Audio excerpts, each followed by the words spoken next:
অপরিসীম ক্ষমতাই কি তরুণদের পথভ্রম করছে? ধন্যবাদ।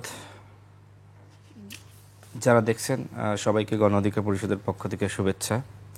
দেখেন, আমরা আমাদের দল গণ অধিকার পরিষদের পক্ষ থেকে শুরু থেকে বলে আসছি, যারা বিভিন্ন জায়গায় ছাত্র প্রতিনিধি হিসেবে দায়িত্ব পেয়েছে তাদেরকে এই জায়গা থেকে সরিয়ে দেওয়া উচিত। কারণ যারা বৈষম্যবিরোধী প্ল্যাটফর্মের নেতা ছিল তারা কিন্তু একটি দল গঠন করেছে। নাহিদ ইসলাম নিজেই বলেছিলেন যে এখন আর এই বৈষম্যবিরোধী বা সমন্বয়ক এই পরিচয়টা আসলে এক্সিস্ট করে না। সুপার ফ্রেশ ফর্টিফাইড সয়াবিন তেল, শুরু হোক হেলদি লাইফের জার্নি। কিন্তু তারপরেও আমরা দেখলাম যে এনসিপির কার্যালয়ে কাউন্সিল হলো এবং সেখানে নতুন করে কমিটি দেওয়া হলো এবং জেলায় জেলায় কমিটি দেওয়া হচ্ছে। কেন, কি কারণ? আপনি দেখেন, এই যে সকল শিক্ষার্থী যাদেরকে স্কুলে যাওয়ার কথা, কলেজে যাওয়ার কথা, যাদেরকে বিশ্ববিদ্যালয়ে যাওয়ার কথা, হ্যাঁ, গণ অভ্যুত্থানে তারা ভূমিকা রেখেছে, কিন্তু তাদেরকে এই কথা কখনোই বলা হচ্ছে না যে তুমি তোমার পড়ার টেবিলে ফিরে যাও, ক্লাসে যাও, পরীক্ষা দাও। বরং আমরা লক্ষ্য করছি যে এখন বিশ্ববিদ্যালয়গুলোতে যতটা না পড়াশোনা হয় তার থেকে বেশি আন্দোলন হচ্ছে। এর দায়টা আসলে কার? আমরা দেখছি বিভিন্ন জায়গায় যে ছাত্র প্রতিনিধি যাদেরকে দেওয়া হয়েছিল জেলা পর্যায়ে, উপজেলা পর্যায়ে, বিভিন্ন দপ্তরে, সেক্টরে, মন্ত্রণালয়ে, তাদের বিরুদ্ধে নানান ধরনের অভিযোগ। এই যে আব্দুর রাজ্জাক বিন সুলাইমান, যার বিরুদ্ধে আমরা দেখলাম গতকাল তার বিরুদ্ধে ব্যাপক অভিযোগ যে একজন সাবেক এমপি, সংরক্ষিত আসনের শাম্মী আহমেদ সম্ভবত নাম, তার বাড়িতে যাওয়া হয়েছে।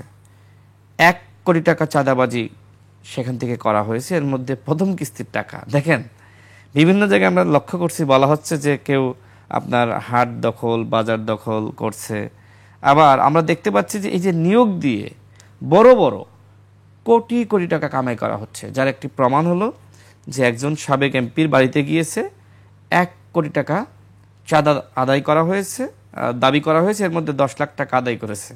তো এই হচ্ছে অবস্থা। যে কারণে আমি দেখলাম যে ফেসবুকে এখন অনেকে কমেন্ট করতেছে, চাঁদা ওঠে গুলশানে, ভাগ যায় রূপায়ণে।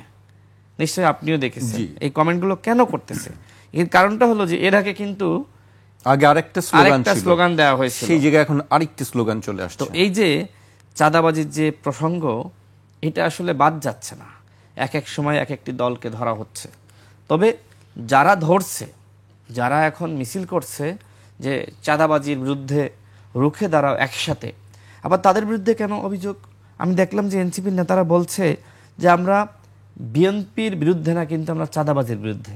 অথচ গতকাল যাদের বিরুদ্ধে অভিযোগ আসলো তারা কিন্তু এনসিপির শীর্ষ নেতাদের সাথে সংশ্লিষ্ট। নাহিদ ইসলাম তার ইমাম, আমি তার ফেসবুক পোস্টগুলো চেক করছিলাম, তিনি যেসব কথা লিখেছেন মনে হচ্ছে যে একজন দরবেশ বাবা, পীর বাবা।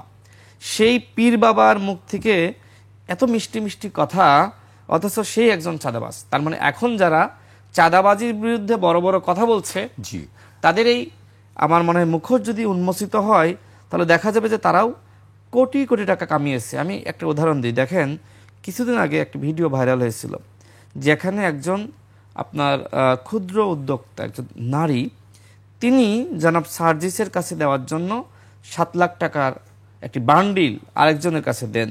সেখানে উল্লেখ করা হয় যে এইভাবে টোটাল 48 লাখ টাকা দেওয়া হয়েছে। কার কাছে? সার্জিসের কাছে।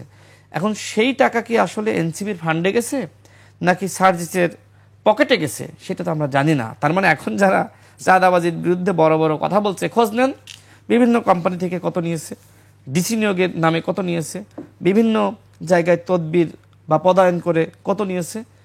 এখন এই বিষয়গুলোর তদারকি কে করবে, তদন্ত কে করবে? সব কি এইভাবেই চলছে? এইভাবেই তো চলতেছে।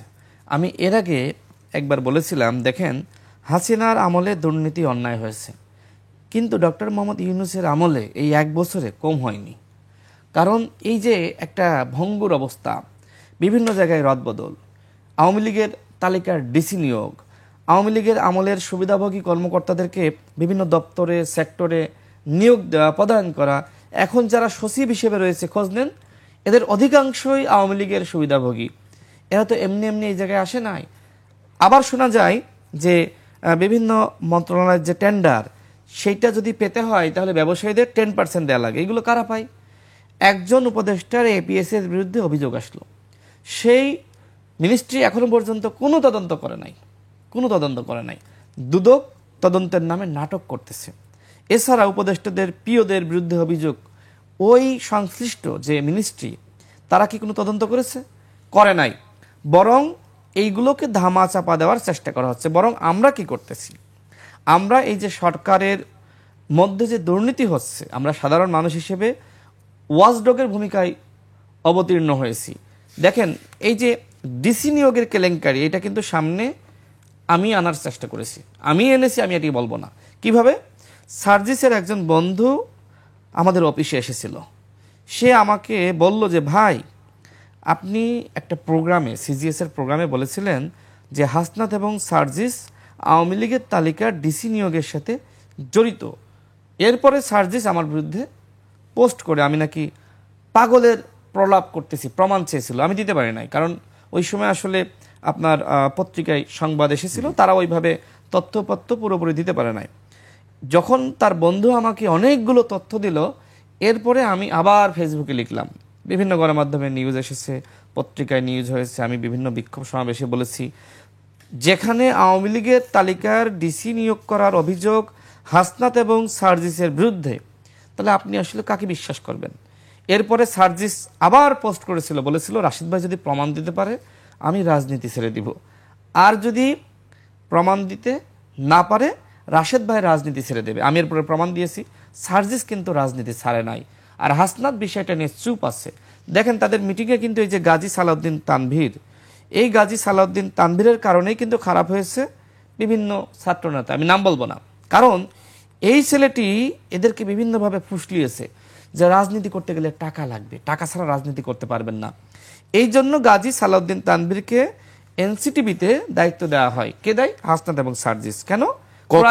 কত টাকা লাগে আসলে রাজনীতি করতে গেলে? আমি তো সেটাই জানি না, জাস্ট এতটুকু বলি। দেখেন, আমি 2018 সালের পর থেকে, মানে 18 সালে তো আসলে আমরা কোটা সংস্কার আন্দোলনের নেতৃত্ব দিয়েছি, তখন তো আসলে ওটাকে রাজনীতি বলা যায় না।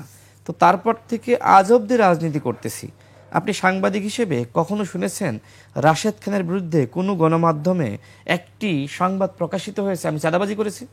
আমি এই জন্যই আপনাকে জিজ্ঞেস করলাম যে আসলে কত টাকা। আমি সেটাই বলতেছি যে এই যে আমি যেখানে এইভাবে সৎ জীবনযাপন করতে পারতেছি, আমি চ্যালেঞ্জ দিচ্ছি যে আমার বিরুদ্ধে যদি কেউ দুর্নীতির, অন্যায়ের, টেন্ডারবাজি, চাঁদাবাজির অভিযোগ প্রমাণ করতে পারে, আমি রাজনীতি ছেড়ে দিব।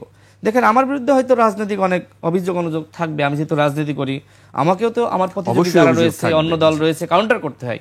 কিন্তু অন্তত এতটুকু বলতে পারি, আমার সততা নিয়ে কেউ প্রশ্ন তুলতে পারবে না। আমি কোনো চাঁদাবাজি, দুর্নীতি, টেন্ডারবাজি, বিভিন্ন দপ্তরে দৌড়াইয়ে উপদেষ্টাদের আপনার বিভিন্নভাবে তোষামোদি করে কাজ নেওয়া, এই করা সেই করা, এগুলোর মধ্যে আমি না। আওয়ামী লীগের সময় ছিলাম না, এখনো না, ভবিষ্যতে ইনশাল্লাহ এই জীবন আমি বেছে নিব না। কারণ আমার কাছে মনে হয় যে আমার বিরুদ্ধে যখন এইভাবে গণমাধ্যমে হেডলাইন আসবে যে রাশেদ খান অমুক চাঁদাবাজির অভিযোগে অভিযুক্ত, আমার মনে হয় যে ওই দিন আমার আত্মহত্যা করা উচিত হবে। আমি অন্তত যাই করি, এই চাঁদাবাজি, লুটপাট, অন্যায়, অপরাধ, অবৈধভাবে অর্থ কামাবো না। আমি সেই একই পরামর্শ আমি রাজনীতিবিদদেরকে দেব যে অন্যায় করিয়েন না, অন্যায় করলে কোনোভাবেই মানসিক তৃপ্তি পাবেন না। সর্বশেষ বলি, আমি যেটি বলছিলাম যে এনসিপির নেতারা কিন্তু তারা এখন তাদের মূল টার্গেট কিন্তু আমার কাছে মনে হয়েছে যে বাংলাদেশের বড় একটি দল বিএনপি, এবং তাদেরকে টার্গেট করে বলা হচ্ছে যে বিএনপি চাঁদাবাজের দল, এবং এইটা প্রতিষ্ঠা করার জন্য এনসিপি সহ কয়েকটা দল ব্যাপকভাবে কাজ করছে। কিন্তু ওই দলগুলো তাদের নিজেদের স্বচ্ছতা এখনো পর্যন্ত দিচ্ছে না। বড় বড় সমাবেশ, জেলা পর্যায়ে সমাবেশ, এবং এই যে এত বড় অফিস মেনটেন করা বা বিভিন্নভাবে তারা কিন্তু আরও যেটি গণমাধ্যমে ঘোষণা দিয়েছিল, যারা ফুল টাইম পলিটিক্স করবে তাদেরকে দল থেকে ভাতা দেওয়া হবে। তার মানে এখন যারা ফুল টাইম পলিটিক্স করছে এনসিপির নেতারা, তাদের ভাতার পিছনে কত টাকা ব্যয় হচ্ছে, এই যে 1 জুলাই থেকে তারা লাগাতার জেলায় জেলায় সমাবেশ করছে, কত টাকা খরচ হলো, সেই টাকা কই থেকে আসলো? আপনি বলছেন নতুন বন্দোবস্ত, আপনি বলছেন স্বচ্ছতা এবং জবাবদিহিতার কথা, আপনি বিভিন্ন দলকে টার্গেট করতেছেন, কিন্তু আপনার স্বচ্ছতা, জবাবদিহিতা আপনি নিশ্চিত করতে পারতেছেন না।